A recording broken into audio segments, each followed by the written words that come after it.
হাসিনা বিচারের মুখোমুখি হবেন কি না হবেন ভারত সরকারের সঙ্গে আলোচনা করে তিনি ঠিক করতে পারেন, কারণ তিনি একজন কূটনৈতিক ব্যক্তি। বাংলাদেশে এখন যা পরিস্থিতি, বাংলাদেশে শেখ হাসিনা ঢোকা মাত্র গোপন আততায়ী তাকে গুলি করে মেরে দেবে। তার মামলা ইন্টারন্যাশনাল ট্রাইব্যুনালে যাবে, স্টে আসবে, তারপর শেখ হাসিনা বাংলাদেশে যাবে।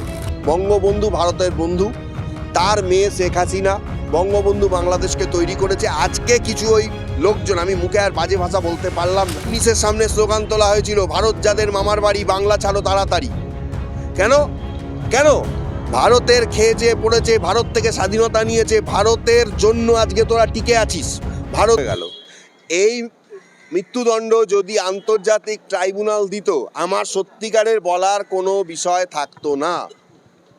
বাংলাদেশের ক্যাঙ্গারু কোর্ট, ঠিক এই কোর্টটাই কোড আনকোড ব্যবহার করা হচ্ছে আমাদের লিগ্যাল টার্মে।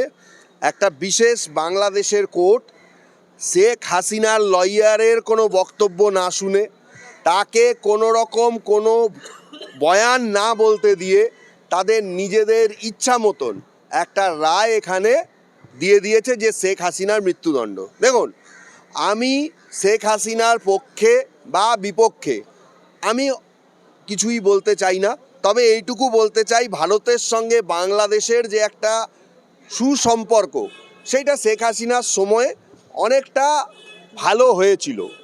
সে ট্রেন চলাচল থেকে শুরু করে, বাস চলাচল থেকে শুরু করে, বা পর্যটন, ব্যবসা, সব কিছুর অনেক উন্নতি হয়েছিল। কিন্তু এই যে একজন শেখ ইউনিস, তিনি যে আছেন একজন নোবেল বিজয়ী, দেখে মনে হয় মানে একটা কি বলবো, একটা গরুচোরকে নোবেল দেওয়া হয়েছে, এছাড়া আর কিছু, এর থেকে ভালো ভাষা আর কিছু নেই। তার আমলে বাংলাদেশে কত খুন হয়েছে, কত ধর্ষণ হয়েছে, এবং তার আমলে আজকে বাংলাদেশের পরিস্থিতি কি। ভাই এ তো হয় না রেকর্ডিং, কতবার মেরেছি আমি। তো ওইটা রেকর্ডিং, ওটা ক্যামেরা।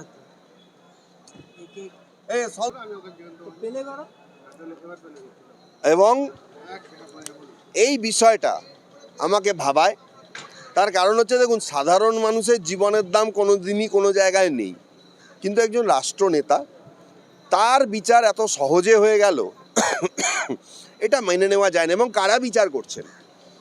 যারা 2024 সালের আগস্ট থেকে আজ পর্যন্ত একটা ভোট করাতে পারলেন না নিজের দেশে, যারা নিজের দেশে একটা কোনো আন্দোলনকে প্রতিহত করতে পারলেন না, যার আশাটাই একটা ভুলভাবে একজন রাষ্ট্রনেতা তাকে গণ অভ্যুত্থানের মাধ্যমে সরিয়ে দিয়ে যার আশা কি ছিল।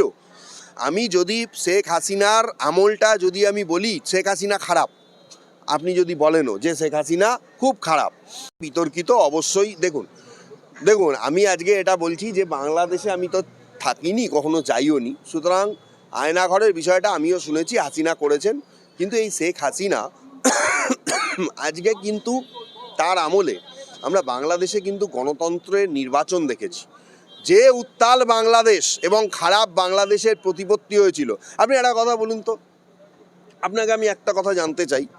আমি আজকে শেখ হাসিনা নিয়ে আমরা বলছি, ঠিকই আমরা বলছি, কিন্তু আপনি একটা কথা বলুন, জানেন কি, আমি আপনাকে বলছি, এই যে ভারতের ওপর পাকিস্তানের অ্যাটাক হলো, এবং এই যে কয়েকদিন আগে দিল্লির লালকেল্লার সামনে এত বড় একটা বিস্ফোরণ হলো, 13 থেকে 15 জন মারা গেল, সংবাদ মাধ্যমের কাছে কালকে কিন্তু একটা রিপোর্ট উঠে এসেছে, কয়েকজন কাশ্মীরি ডক্টর থেকে শুরু করে পাকিস্তান এবং বাংলাদেশের যোগসাযোগে এই বিস্ফোরণ ঘটানো হয়েছে। এবং যেভাবে একটার পর একটা ভারতের প্রতি হুমকি দেওয়া হয়েছে, শেখ হাসিনা যদি খারাপও হয়ে থাকেন, তিনি তার নিজের দেশের মধ্যে, বাংলাদেশের মানুষ অভিযোগ করছেন। আমি আপনার কাছে জানতে চাই, বাংলাদেশের মানুষ এখন অভিযোগ করছেন না যে তারা আদৌ কত ভালো আছেন? না, এটা কূটনৈতিক বিষয়, এখানে কেন রাখা হচ্ছে আমি সেটা বলতে চাই না, বা আমি জানিও না কেন রাখা হয়েছে। এটা ভারতবর্ষের একটা কূটনৈতিক বিষয়, কারণ শেখ হাসিনা বা বাংলাদেশ, দেখুন, বাংলাদেশের জন্য কিছু কিছু বিষয় থাকে, যেমন আমি আপনাকে বলি, কিছু জিনিস আছে, কিছু দেশ আছে, বাংলাদেশ বলুন, ভুটান বলুন, নেপাল বলুন, শ্রীলঙ্কা বলুন, এগুলো ভারতের প্রতি নির্ভরশীল।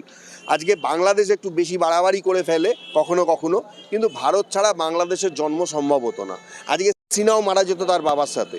শেখ হাসিনা যখন তার বাবা মারা গেছিল, ইন্দিরা গান্ধী তাকে এখানে প্রায় 5 বছর রেখেছিলেন। 5 বছর পর কোনোভাবে শেখ হাসিনা বাংলাদেশে যায়, নির্বাচন হয় এবং তখন শেখ হাসিনা জেতে। তারপরে শেখ হাসিনা একবার হেরেছিল, তারপরে আবার কন্টিনিউ পরপর যেতে। এখন বাংলাদেশের বহু মানুষ অভিযোগ করতে পারে রিগিং হয়েছে, আয়না ঘরে অনেককে অত্যাচার করা হয়েছে। সেখানে আমি যদি বলি যে এইগুলো আপাত একটা বিষয়, বাংলাদেশের শান্তি, বাংলাদেশের শৃঙ্খলা, বাংলাদেশ যে একটা একদম ছোট কান্ট্রি থেকে একটা বড় জায়গায় গেছিল, বাংলাদেশের ব্যবসা, বাংলাদেশের প্রতিপত্তি সব কিছু শেখ হাসিনার আমলে, ভারতের সঙ্গে উন্নতি, ভারতের সঙ্গে ব্যবসা বাণিজ্য, ভারতের সঙ্গে বন্ধুত্বপূর্ণ সম্পর্ক, সব কিছু শেখ হাসিনার হাত ধরে। ডক্টর ইউনিস একজন নোবেল জয়ী, ভারতের সঙ্গে নোংরা ব্যবহার করে। আমি একজন ভারতবাসী হিসেবে আমি এটা মানতে পারি না। আপনি বাংলাদেশের মানুষের কথা বলেন, আমি বলবো ডক্টর ইউনিসের থেকে নোংরা লোক এই মুহূর্তে বাংলাদেশে কেউ নেই। বাংলাদেশে মানবতার বিকাশ পর্যন্ত ডক্টর ইউনিস বন্ধ করে রেখেছেন।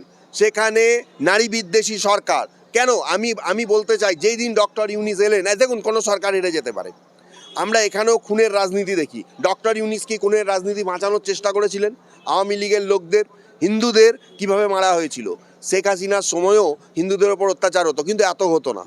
ডক্টর ইউনিস কিন্তু এও বলেছেন যে যদি আপনারা সংখ্যালঘুদের উপরে অত্যাচার বন্ধ না করেন তাহলে কিন্তু আমি এই পথ ছেড়ে দেবো না। ওনাকে এগুলো বলানো হয়, উনি ছেড়ে দেবেন কি, উনি ছেড়ে দিচ্ছেন না কেন? উনি কিরকম শাসক যে দেশে 1 বছরে ভোট করাতে পারেন না? একটা শাসককে পদদলিত করে আরেকজন এসেছে। বাংলাদেশের যেটা কনস্টিটিউশন, সেখানে পরিষ্কার লেখা আছে 3 মাসের মধ্যে ভোট করাতে হবে। আজকে 3 মাস হয়ে 1 বছর হয়ে 1 বছর 3 মাসের বেশি হয়ে গেল, বাংলাদেশে ভোট হচ্ছে না কেন আমি জানতে চাই। তাহলে সে কীরকম শাসক? আর ডক্টর ইউনিস নিজে একজন নোবেল জয়ী জুরিস্ট, তিনি এই রকম একটা ক্যাঙ্গারু কোর্টের যে রায়, সেই রায়কে তিনি কিভাবে মেনে নিচ্ছেন? তার তো একজন শাসক হিসেবে বলা উচিত যে এই রায় সঠিক নয়, এই রায় মদতপূর্ণ। কি হয়েছিল আমি আপনাকে এটা বলতে চাই, কৃষ্ণ গোস্বামী তাকে মুক্তি দেওয়ার জন্য কি হয়েছিল বাংলাদেশে, এখানে আপনারা দেখেছেন। এখানকার লয়ারের সঙ্গে তার বন্ধু এসে আলোচনা করেছিল, আপনারা দেখেছেন কি ঘটনা ঘটেছে সেখানে। বাংলাদেশে আইনের শাসন বলে এখন পর্যন্ত না, এই বিচারের মুখোমুখি হলে শেখ হাসিনার মৃত্যুদণ্ড যেভাবে চাইছে, বাংলাদেশে এখন যা পরিস্থিতি, বাংলাদেশে শেখ হাসিনা ঢোকা মাত্র গোপন আততায়ী তাকে গুলি করে মেরে দেবে। আমি মনে করি যেটা শেখ হাসিনা বলেছেন, বিবৃতি দিয়েছেন, সেটাই হওয়া উচিত যে ভোট অবধি তিনি এখানেই থাকবেন। আওয়ামী লীগ ভোটে লড়বে, কিছু সিট নিশ্চয়ই জিতবে, একটা ভালো পজিশনে আসবে, শেখ হাসিনার মামলা ইন্টারন্যাশনাল ট্রাইব্যুনালে যাবে, স্টে আসবে, তারপর শেখ হাসিনা বাংলাদেশে যাবে। আমি মনে করি শেখ হাসিনা বাংলাদেশের জন্য, দেখুন কারণ একটা ব্যাপার আছে, বঙ্গবন্ধু ভারতের বন্ধু, তার মেয়ে শেখ হাসিনা বঙ্গবন্ধু বাংলাদেশকে তৈরি করেছে। আজকে কিছু ওই লোকজন, আমি মুখে আর বাজে ভাষা বলতে পারলাম না, তারা বঙ্গবন্ধুর মালা মানে বঙ্গবন্ধুর মূর্তিতে তারা পেচ্ছাপ করছে, বঙ্গবন্ধুর মূর্তি তারা ভাঙছে, যেখানে তাকে জাতির পিতা বলা হতো, যেখানে বঙ্গবন্ধুকে বাংলাদেশের মানুষ মানে একটা ওপরওয়ালা বা ভগবানের আসনে, আল্লাহ ভগবান গডের আসনে বসিয়ে তাকে পূজা করতো। হ্যাঁ, তারাও বাংলাদেশের মানুষ, তাদেরকে কেন তারা আজকে এই কাজটা কেন করছে? আমি একজনের পক্ষ নিয়ে বলতে চাইছি না, কিন্তু পরবর্তীকালে আপনি দেখুন ছাত্ররা কোথায় গেল? সেই সাকির না কি নাম ছিল ছেলেটার, বড় বড় ডায়লগ মারতো, এবং সেখান থেকে এই ইউনিসের সামনে স্লোগান তোলা হয়েছিল, ভারত যাদের মামার বাড়ি, বাংলা ছাড়ো তাড়াতাড়ি। কেন? ভারতের খেয়েছে পড়েছে, ভারত থেকে স্বাধীনতা নিয়েছে, ভারতের জন্য আজকে তোরা টিকে আছিস, ভারতের থেকে সব কিছু নিয়েছে। আমি একজন ভারতবাসী, আমি একজন এই দেশের নাগরিক, আমি আমার দেশকে ভালোবাসি, ঠিক আছে? যে দেশের সরকার, এবং আরও একটা কথা, এটাও আপনারা খুব ভালো করেই জানেন, ওই যে কোথায় একটা জায়গায়, নামটা ভুলে যাচ্ছি, ভারতের পতাকাকে মারিয়ে সেখানকার স্টুডেন্টরা কলেজে ঢুকতো, মনে নেই? 1 বছর আগে ডক্টর ইউনিস একজন নোবেল জয়ী, তিনি কি প্রতিবাদ করেছেন আমি জানতে চাই। তিনি ভারতের জন্য উল্টে তিনি বলেছিলেন চিকেন নেক দখল করে নেব, উল্টে তিনি বলেছিলেন, ভারতকে তিনি চোখ রাঙিয়েছিলেন, তাদের সেনাপ্রধানরা ভারতকে চোখ রাঙিয়েছিল। ভারত জানে যে বাচ্চা ছেলে কিছু বলেনি, ছেড়ে দিয়েছে, কিন্তু ছেড়ে দেওয়া মানে এই নয় যে যে সরকারটা চলছে, আমি শেখ হাসিনার কথা ছেড়ে দিলাম, শেখ হাসিনা বিচারের মুখোমুখি হবেন কি না হবেন ভারত সরকারের সঙ্গে আলোচনা করে তিনি ঠিক করতে পারেন, কারণ তিনি একজন কূটনৈতিক ব্যক্তি। ভারত সরকার তাকে এখানে দিয়েছেন, আশ্রয় দিয়েছেন, ব্যাপার তার আলাদা। কিন্তু আমি এটা মনে করি যে সরকারে যেই থাকুক না কেন, আমি একটা অন্য দেশ, সেই দেশের আমি নিজের দেশে সেই দেশের আমি অসম্মান করব? আমি আজকে ভারত, আমি যদি মনে করি যে নেপাল আমার পাশে আছে, নেপাল আমার কাছে কিচ্ছু না, একটা বাচ্চা দেশ, আমি তাকে অসম্মান করি, আমি তার পতাকাকে অসম্মান করি, আমি তার একে অসম্মান করি কেন? আপনারা তো এখান দিয়ে যাওয়া আসা করেন, শিয়ালদার মোড়ে মৌলালি ঘুরলেই এইখান থেকে বালেঘাটা থেকে এইখানে রবীন্দ্রনাথের পাশে বঙ্গবন্ধুর মূর্তি, সেখানে আজও পরিষ্কার করে রেখে দিয়েছে এখানকার মিউনিসিপ্যালিটি, কলকাতা মিউনিসিপ্যালিটি, এবং সেখানে রীতিমতন মালা টালা দেওয়া হয় বিভিন্ন দিনে, স্পেশাল দিনে, এবং সেগুলোকে পরিষ্কার পরিচ্ছন্ন রাখা হয়। আমি একটা প্রতিবেশী দেশ হয়ে, আমি একটা প্রতিবেশী পশ্চিমবঙ্গ রাজ্য হয়ে যদি আজকে বঙ্গবন্ধুকে রবীন্দ্রনাথের পাশে, অন্যান্য মনীষীদের পাশে বসাতে পারি এই কলকাতা শহরে, তাহলে সেই বাংলাদেশের মানুষ তাদের জন্মদাতাকে কেন সম্মান দিতে পারে না? এবং সেই শাসক, যে শাসকের আমলে এই রায় হয়েছে, আমি মনে করি এই রায়ের গলদ এবং তাদের শাসন ব্যবস্থা ভুল। ধন্যবাদ।